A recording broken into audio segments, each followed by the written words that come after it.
Ulysses syndrome ಅಂದ್ರೆ ಏನು? Ulysses ಒಬ್ಬ ಗ್ರೀಕ್ ಹೀರೋ.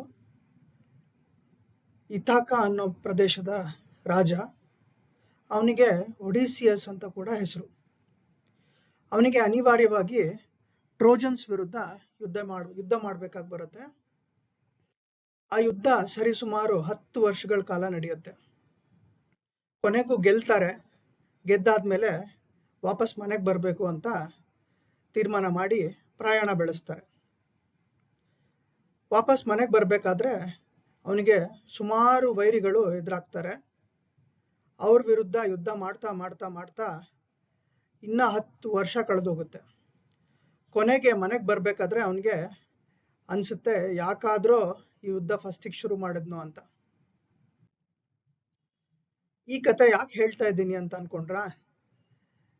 ಇದನ್ನೇ ನಾವು ನಮ್ಮ ಲ್ಯಾಬ್ ಟೆಸ್ಟ್ಗಳಿಗೆ ಹೋಲಿಸಿದ್ರೆ, ಈಗ ಒಂದು ಎಕ್ಸಾಂಪಲ್ ತಗೊಳ್ಳೋಣ. ನೀವೊಂದು 50 ಪ್ಯಾರಾಮೀಟರ್ ಇರೋ ಟೆಸ್ಟ್ ಪ್ಯಾಕೇಜ್ನ ತಗೊಂಡ್ರಿ ಅಂತ ಇಟ್ಕೊಳ್ಳಿ. ಅದರಲ್ಲಿ ಅಟ್ಲೀಸ್ಟ್ 2-3 ಆದರೂ ಅಬ್ನಾರ್ಮಲ್ ಇರುತ್ತೆ. ಅಬ್ನಾರ್ಮಲ್ ಬಂತಲ್ಲ ಅಂತ ಹೇಳ್ಬಿಟ್ಟು ಮತ್ತೊಂದು ಲ್ಯಾಬ್ಗೆ ಇನ್ನೊಂದು ಲ್ಯಾಬ್ಗೆ ಹೋಗ್ಬಿಟ್ಟು ಟೆಸ್ಟ್ ಮಾಡಿಸ್ತೀರಾ.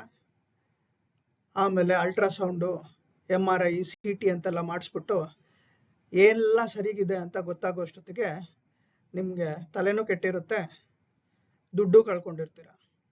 ಈ ಅನುಭವ ಇದೆಯಲ್ಲ, ಈ ಜರ್ನಿ ಇದೆಯಲ್ಲ, ಇದನ್ನ ಯುಲಿಸಿಸ್ ಸಿಂಡ್ರೋಮ್ ಅಂತ ಕರಿತೀವಿ. ಹಾಗಾದ್ರೆ ನೀವು ಕೇಳ್ಬೋದು, ಟೆಸ್ಟ್ ಮಾಡಿಸ್ಬೇಕಾ ಬೇಡವಾ?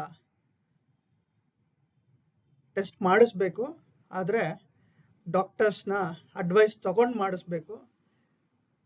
ಇಲ್ಲ ನೀವಾಗೆ ಮಾಡಿಸಿದ್ದೀರಾ ಅಂತಂದ್ರೆ ಆ ರಿಪೋರ್ಟ್ ಇಂಟರ್ಪ್ರಿಟೇಷನ್ಗೆ ಡಾಕ್ಟರ್ ಹತ್ರ ಹೋಗಿ ಕೇಳೋದು ಒಳ್ಳೇದು. ನೀವೇ ನಿಮಗೆ ಗೊತ್ತಿರೋ ಹಾಗೆ ಇಂಟರ್ಪ್ರಿಟ್ ಮಾಡ್ಕೋಬೇಡಿ, ಹಾಗೂ ಗೂಗಲ್ನ ಕೇಳಬೇಡಿ. Thank you.